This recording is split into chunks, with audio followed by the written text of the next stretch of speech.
이번 문제는 우리 문해력 상담소에 도착한 사연을 한번 열어보도록 하겠습니다. 저는 30년이 넘은 아파트에 살고 있는 세입자입니다. 올해 초 저희 집 천장에서 물이 새는 것을 발견하고 위층 집에 찾아갔더니 세입자들은 집주인에게 얘기하라네요. 위층 집주인은 또 아파트가 오래돼서 그런 거라며 자신들의 책임이 아니니 수리를 못 해준다고 합니다. 누수는 보통 위층에서 책임지는 건 아닌가요? 도대체 누구에게 말을 해야 하는 건가요? 벌써 6개월 넘게 물이 새는 저희 집. 천장만 생각하면 눈물이 앞을 겨를 견딜 수가 없는데 어떻게 방법이 없을까요? 이번에 또 물이 새는 거예요? 그러니까요. 그러니까 누수 정말 누수 피해 정말 어렵다고 하잖아요. 이거 처리하기가. 정말 많아요. 제 친구도 30년 된 그런 아파트에 사는데 네. 실제로 이렇게 물이 새는 사진을 찍어서 보낸 적이 있어요. 네, 이게 진짜 그러니까 실제로 공동주택에서 층간소음 다음으로 많은 분쟁이 바로 이 누수. 예, 그러니까 중간소음 맞다. 어느 정도로 많냐면 이 누수 문제만 해결하는 전문 변호사까지 있을 정도래요. 진짜요? 그리고 더 어려운 건 그건 거죠. 이제 세입자 만약에 내가 세를 들어 살 경우에는 집주인한테 고쳐달라고 해야 되는데 뭔가 천장에서 물이 새면 공동주택이면 그 위에 또 누가 살고 있는 거잖아요. 그러니까 책임을 누가 해야 어느 쪽에 물어야 될지. 지금 말씀하신 게 굉장히 중요한 쟁점이에요. 예. 사실 누수 관련된 문제가 발생했을 때 실제 재판까지 가게 되면 도대체 누수가 어디서 발생했고 누구의 책임이냐가 가장 중요하게 다뤄져요. 예. 사실은 근데 어디서 물은 새는데 도대체 이 누수가 어디서 발생했으며 누구의 책임이며 나는 누구한테 가서 이거를 따져야 되며 예. 그리고 가려내는 게 그렇게 쉬운 문제가 아니에요. 진짜 어렵겠다 이거. 그럼 어떡해요? 그래서 준비하신 게 있지 않나요? 그렇습니다. 준비한 문제가 있습니다. 네. 헤이 히어로. 헤이 히어로.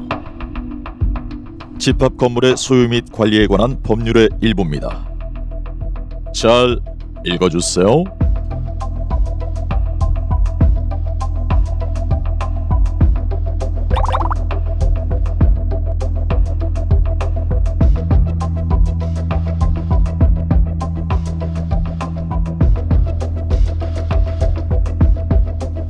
여러분이 이 문해력 상담소 세입자의 상황이라면 어떻게 하시겠습니까?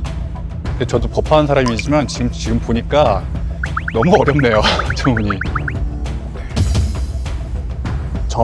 점유자가 손해 방지에 필요한 주의를 해태하지 아니. 아마 모르는 단어가 있으면 저희가 네. 이제 문해력을 하면서 배웠잖아요. 예. 체크하면서 한번 읽어보도록 예. 할게요. 저는 해태 네. 라는 단어를 과자 살 때밖에 못 봤어요. 근데 혜태하다는 진짜 처음 들어보지 않아요? 맞아요. 혜태하다 롯데하다 하지 그러면? 진짜 대단해. 아니면 오리오나다도 있고. 네, 오리오나다 있죠. 오리오나다. 아 진짜 아니 우리가 혜태 아니면은 두리뭉실하게도 있어요. 어떻게? CJ하다. 만약에 이게 아니라면 혜태는 솔직히 변호사님 동물 혜태 동물 혜태 있죠. 예. 꿈속에 있는 전설 속의 동물 그렇죠. 뭐 이런 것밖에 없는데 혜태하다 너무 당황스러워요.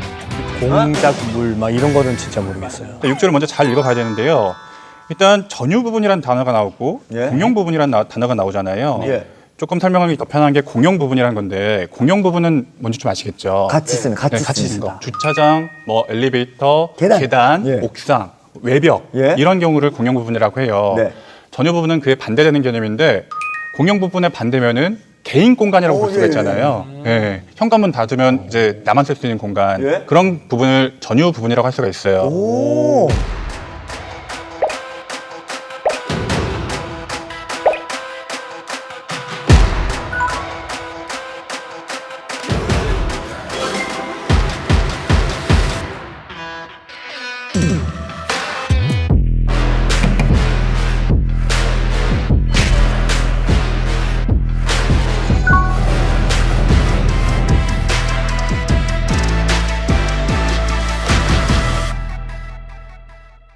자, 근데 어디서 누수가 발생했는지 지금 몰라요. 예. 예.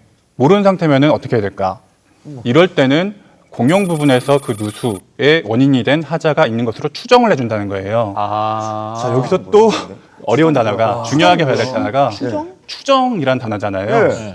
예, 추정이 어떤 뜻인지 아시겠어요? 추정? 네. 저 솔직히 추정 약간 뉘앙스 알아요. 네. 소방서 추정 뭐 재산 300만 원 정도의 피해가 있었다고 합니다. 이런 뉴스를 봤거든요. 추정이면 약간 추측하다, 뭐 짐작하다 이런 거 아닌가요? 자, 일반적으로 쓸 때는 그 말이 맞는 말씀인데요. 법정에서 쓸 때, 법에서 쓸 때는 확실하지 않은 사실이 있을 때 그 반대의 증거가 제시되지 않을 때까지는 예. 법적 효과를 그냥 인정을 해주겠다. 오. 무슨 말인지 알 것 같아요. 그러니까 지금 하자가 어디 있는지 입증이 안 됐잖아요. 예. 입증이 안 된 상태면은 일단은 공용 부분에서 발생한 것으로 추정을 하겠다. 외벽이나 옥상에서 발생했으면은 그 공동주택을 사용하시는 아파트 관리실이란가 그리고 관리비 계속 내잖아요. 예, 예. 그런 거에서 충당을 하게 돼 있어요. 장기 수선 충당금 내잖아요. 정확합니다. 오, 뭐야. 장기 수선 충당금 나중에 집에 나갈 때 받잖아요. 맞아요. 아 맞아 이사할 정확해요. 때. 예. 아, 나 웬일이야 똑똑해지네. 배경 지식이 또 사용이 됐어. 야, 축하한다, 좋아야. 7일 만에 인정받았어, 배경 지식이. 예. 야 대단한데 그걸 생각해내더니. 그러니까요. 그래서 일단 장기 소송 충당금으로 일단 하고 예. 만약에 전유 부분에서 그게 생겼다는 것이 입증이 되면은 비로소 개인한테 청구를 해요. 이런 의미구나. 그래서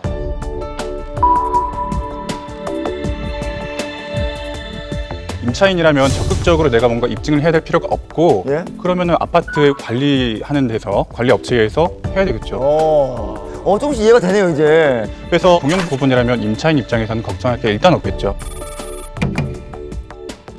네. 자, 그런데 내가 관리하던 공간에서 이 하자가 발생했다는 게 입증이 되었을 경우 근데 전유 부분도 책임져야 될 사람이 두 명 있잖아요. 네. 임차인이 있고 또 임대인이 있고 예.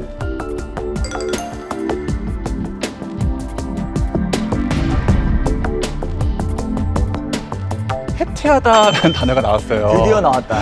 그 상상성의 동물 해태 아니고요. 과자 브랜드 아니고요. 아니에요? 내가 과실이 있을 만큼 게을리했던 거예요. 일반적인 방치보다는 조금 더 적극적인 개념인데 예? 동파하는 걸 방치했다 정도만으로는 해태로 보진 않아요.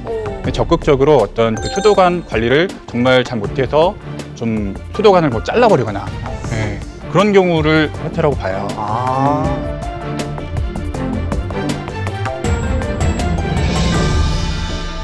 해태한 사실을 뭐 서로 입증하지 못한 이상 임대인, 소유자가 최종적인 책임을 질 가능성이 높겠죠.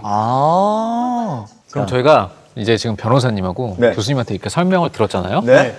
그 법조문에 쓰여 있는 말이에요. 네. 제가 읽어드릴게요. 점유자가 손해 방지에 필요한 주의를 해태하지 아니한 때에는 네. 그 소유자가 손해를 배상할 책임이 있다. 예.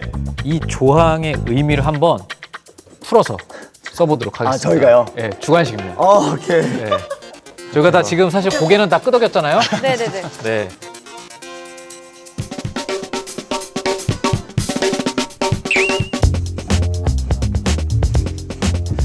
아 진짜 어떻게 풀어야 되는 거야 이거?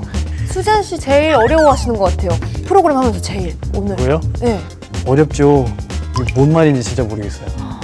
아까는 그냥 설명 들었을 때는 그러겠지라고 했는데 이거를 다시 또 설명하라고 하니까 쉬운 말로 이게 더 어려운 것 같아요. 거의 제가 봤을 때는 이게 무슨 굉장히 오랜만에 영어 번역 문제 푸는 것 같아요. 근데 생각해보니까 한국어로 번역하는 거예요, 지금. 그런 거예요. 그게 다 썼나요?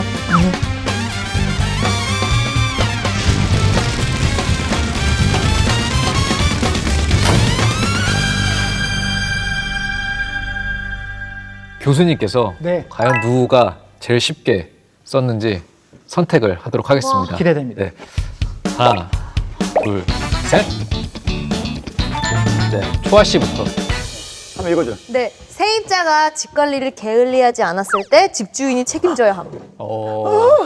그다음에 저는 세입자가 거주하는 집의 관리를 소홀히 하지 않았다면 집주인이 하자에 관련된 금액을 배상하여야 한다. 저는 네. 세입자가 집이 망가질 수 있는 주의사항을 게을리하지 않았을 때는 집주인이가 몇 말이야? 망가진 걸 알아서 고친다. 이게 뭔 말이지? 이거 알아들었어요. 그 번역하면 이거 단어가 집주인이가 근데 몇 말이야? 약간 번역기 같긴 했어요. 그러니까. 네. 오케이 구글. 네. 제가 보기에는 세 분 통과. 아주 잘하셨습니다. 왜냐면 의미가 다 통했기 때문에. 저는 솔직히 뭐 한국어를 이렇게 쓰면서 이렇게 진짜 외국어 듣는 것 같은 느낌은 처음인 것 같아요. 진짜로. 근데 그거 하면 저희 다 비슷할 것 같아요. 맞아. 이 팁을 하나 더 드리면 네. 이 법조문 같은 경우는 문장이 아까 길고 복잡하다고 그랬잖아요. 네. 그러니까 법조문을 읽을 때는 사실은 주어를 찾는 게 굉장히 중요해요. 주어. 누가 책임이 있고 누가 의무가 있고 누가 뭘 해야 되고 누가 잘못한 것이고 네. 이런 것들. 그래서 이와 관련된 좀 재밌는 법조문 하나를 가져왔거든요. 자, 제 623조 네. 임대인의 의무. 자, 임대인은 목적물을 임차인에게 인도하고 계약 존속 중 그 사용, 수익에 필요한 상태를 유지하게 할 의무를 부담한다.